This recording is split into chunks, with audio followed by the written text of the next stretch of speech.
Craig Bergman joins me once again. Craig, thank you so much for stopping by South Georgia today. Hey, it's better than where I'm at in the nation's capital, where it is currently snowing and stop-and-go traffic. A sleigh and reindeer. You must be riding one of those. Ho, ho, ho. Well, Craig, I follow you quite a bit on Facebook and Twitter, and you're always great to follow and listen to when it comes to conservative politics, when it comes to about Christian issues. We have a very strong Christian Steve Stockman in this race against John Cornyn. Tell me a little bit about your background in politics, Craig, and how you've been able to meet Steve Stockman, and how do you know him? Well, I've been a political consultant for over 20 years. I've been on the senior staff in the number 3 position of 5 different presidential campaigns, going back to Jack Kemp in 1988 when I was a college Republican, working, of course, in Iowa, first in the nation, caucus state. We see our presidential candidates up close and personal in a way a lot of people really don't have the benefit of doing. And then I've ran races all across the country. I've never worked in Georgia, but I came really close putting in a bid, so to speak, to work on Herman Cain's first run for the U.S. Senate against Isaacson down there. That was close, too. Decided to hire somebody else, and we see how successful he was at that. Tell me a little bit of how you met Steve Stockman. Well, I was at a function in Washington, D.C., where he was, and several conservative leaders were discussing what are we going to do about this debt-ceiling crisis and the fact that the Republicans seem to be just rolling over and giving Obama the credit card every single time he wants.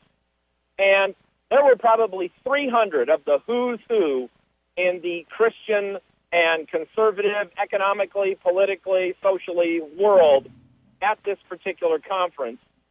And only about a dozen of us said, let's go get a private room and discuss this away from the rest of the Pharisees who aren't going to do anything. And Steve Stockman was one of the folks in the room there, and he was asking the question, what do we do, what do we do, what do we do? And a bunch of us said, look, if none of the first-tier candidates are going to step up and take care of these people in the Senate, we're never going to get the Senate back.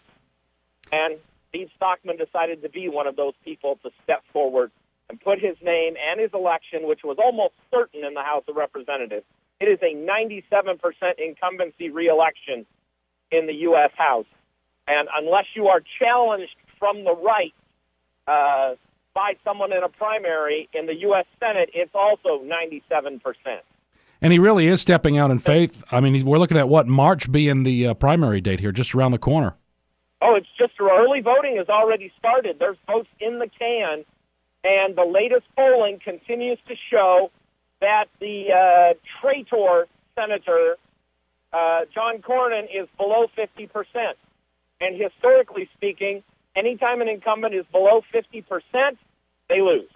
They're just done because the people who are not voting for them and are voting for one of the other 3 or 4 people running, almost by 80, 90%, go and vote for whoever the runner-up challenger is. So if Steve Stockman comes in second, no matter how distantly, the odds are he will break the 51%, because the other votes would have been with Cornyn if they were with him in the first place. You know, and it's no coincidence that this poll came out showing Cornyn under 50% with this latest debt ceiling crisis vote that Cornyn was a part of. Yeah, no, he's if you look at 2010, 2012, in 2012, you didn't see a lot of people resigning. You didn't see a lot of people challenging people. Romney had negative coattails. It was a terrible, terrible year. If you look at 2010, there were sudden mass resignations of people who were sure to win if they hadn't resigned, or there were challenges of people that had been previously thought, invulnerable. And we're seeing that same tidal wave, that same effect in 14 that we saw in 10. And so, therefore, I believe Stockman is going to win the primary and become the U.S. Senator, and he'll be just slightly to the left of Ted Cruz. He's not quite as, dangerously radical as Ted Cruz is, and I mean that in a good way for Ted Cruz.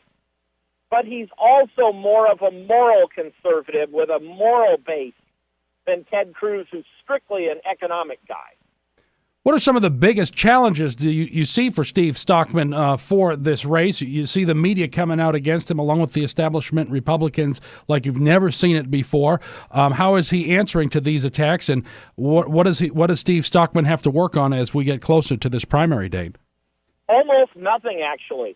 Again, the numbers speak for themselves, and if Cornyn was going to get 50%, he will get 50% on Election Day, and this will be over.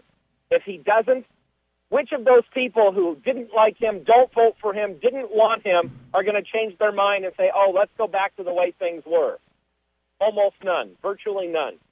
Well, Craig, that is just some interesting predictions that you have on your part. Very confident in what you believe is going to happen. Is there anybody poo-pooing you, or are there many other people that you're bumping into agreeing with that stand that are in the conservative movement? Well, I think in the conservative movement, the other folks, like our friend Steve Deace, et cetera, clearly see what the numbers are, and they know the history. The only people poo-pooing it, as if you were, are the folks who are the establishment, whether they're the establishment right in Texas or the establishment left in the media nationally. Establishment is establishment. They don't have a party. They hate the middle class and the grassroots.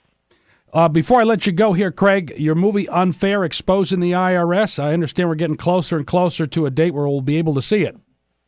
It is closer and closer. We are in the process of final post-production and raising our advertising budget. As soon as we meet our minimum threshold for our advertising budget, we are 6 weeks away. Craig Bergman, it's always great to talk to you, my friend, and be safe out there on those snowy, icy roads in Washington, D.C. Let me plug it one time, Will. It's Facebook.com/unfairthemovie. All right. We will push that pretty hard here. Thank you so much. You bet. My pleasure.